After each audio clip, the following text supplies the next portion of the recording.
Assalamualaikum warahmatullahi wabarakatuh. Apa kabar para pecinta anak usia dini? Marilah kita menyimak manfaat taksonomi Bloom. Singkatnya, taksonomi adalah ilmu yang mempelajari tentang klasifikasi berdasarkan data penelitian ilmiah mengenai hal-hal yang dikelompokkan atau digolongkan dalam sistematika. Taksonomi yang pertama kali diciptakan oleh Benjamin S. Bloom pada tahun 1956 ini bertujuan sebagai dasar untuk merumuskan kurikulum dan pembelajaran. Taksonomi ini dibagi menjadi 3 domain, apa saja, yaitu yang pertama kognitif. Domain kognitif atau ranah kognitif berisi tentang perilaku-perilaku yang menekankan tentang aspek intelektual seperti pengetahuan, pengertian, dan keterampilan berpikir. Lalu yang kedua adalah affective domain atau ranah afektif, berisi perilaku-perilaku yang menekankan aspek perasaan dan emosi seperti minat, sikap, apresiasi, dan cara penyesuaian diri. Yang ketiga adalah psikomotor. Domain atau ranah psikomotor berisi perilaku-perilaku yang menekankan aspek keterampilan motorik seperti tulis tangan, mengetik, berenang, dan mengoperasikan mesin. Taksonomi Bloom mengalami 2 kali perubahan, yaitu taksonomi yang dikemukakan oleh Bloom sendiri dan taksonomi yang telah direvisi oleh Anderson dan Caldwell. Untuk pembahasannya masing-masing adalah sebagai berikut. Yang pertama, ranah kognitif atau domain kognitif. Domain kognitif menurut Bloom adalah segala upaya yang menyangkut aktivitas otak, termasuk dalam ranah kognitif.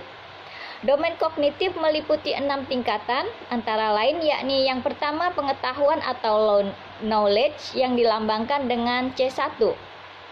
Pada level atau tingkatan terendah ini dimaksudkan sebagai kemampuan yang mengingat kembali materi yang telah dipelajari. Kemudian yang kedua adalah pemahaman atau comprehension yang dilambangkan dengan C2. Diartikan sebagai kemampuan menuliskan kembali atau merangkum materi pelajaran dan memahami hal-hal tertentu. Sedangkan yang ketiga adalah penerapan atau application yang dilambangkan dengan C3.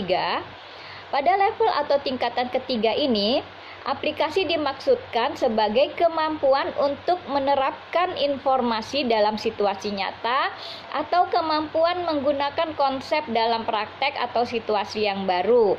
Contohnya menggunakan pedoman aturan dalam menghitung gaji pegawai.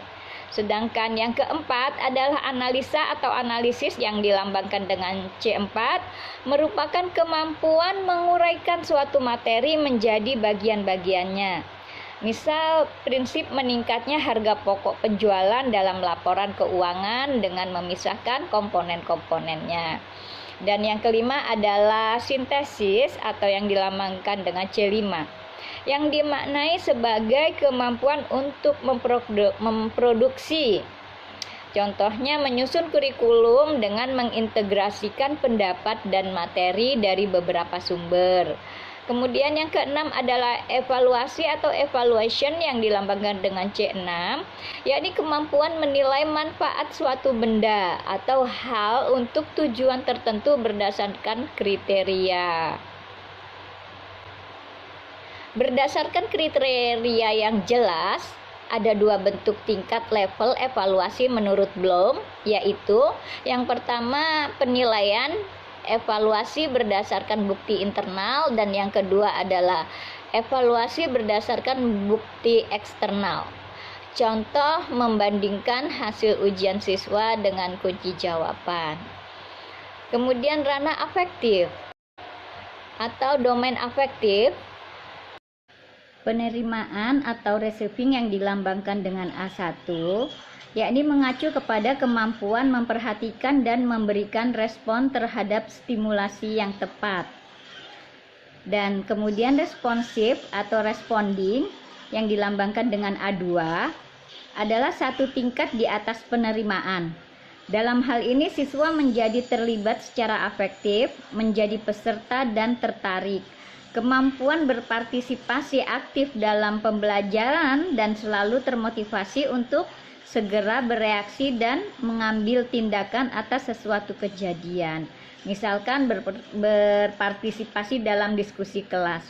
Selanjutnya adalah nilai yang dianut, value atau dilambangkan dengan A3, yakni mengacu kepada nilai atau pentingnya kita menterkaitkan diri pada objek atau kejadian tertentu dengan reaksi-reaksi seperti menerima, menolak, atau tidak menghiraukan.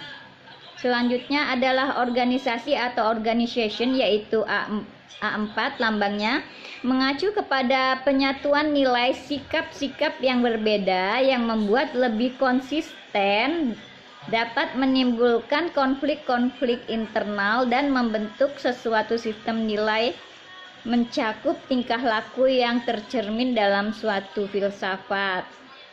Selanjutnya adalah karakteristisasi atau characterization, yaitu lambangnya A5, mengacu kepada karakter dan daya hidup seseorang.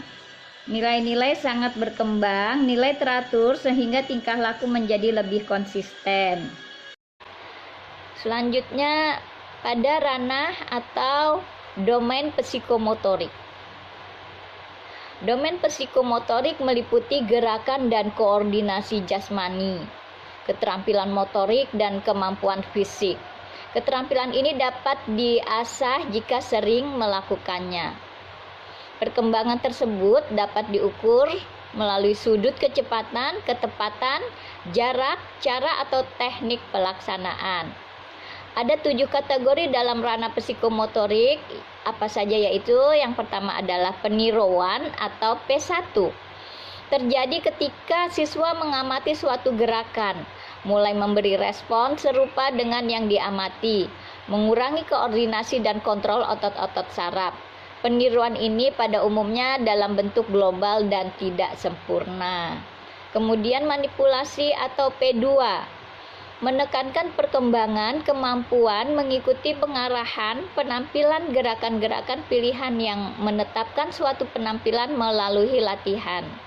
Pada tingkat ini siswa menampilkan sesuatu menurut petunjuk, tidak hanya meniru tingkah laku saja. Sedangkan yang dilambangkan dengan P3 adalah ketetapan, memerlukan kecermatan, proporsi, dan kepastian yang lebih tinggi dalam penampilan. Respon-respon lebih terkoreksi dan kesalahan-kesalahan dibatasi sampai pada tingkat minimum. Artikulasi atau P4 menekankan koordinasi suatu rangkaian gerakan dengan membuat urutan yang tepat dan mencapai yang diharapkan atau konsisten internal di antara gerakan-gerakan yang berbeda. Kemudian adalah pengalamiahan yang dilambangkan dengan P5. Menurut tingkah laku yang ditampilkan dengan paling sedikit mengeluarkan energi fisik maupun psikis. Gerakannya dilakukan secara rutin. Pengalamiahan selain Simpson, Dave juga mengemukakan pendapat terkait domain psikomotor. Dave membaginya dalam 5 jenjang, yaitu peniruan, penggunaan, ketepatan serta perangkaian dan naturalisasi. Klasifikasi ranah psikomotor dijabarkan sebagai berikut. Yang pertama adalah peniruan atau imitation, adalah mengamati perilaku dan pola setelah orang lain.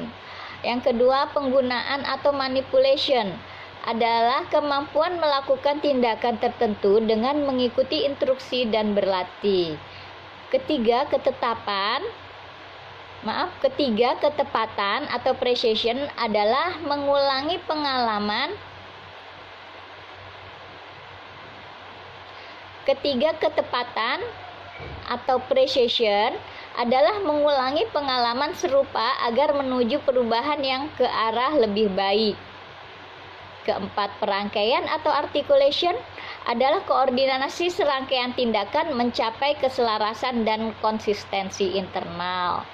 Yang kelima, naturalisasi.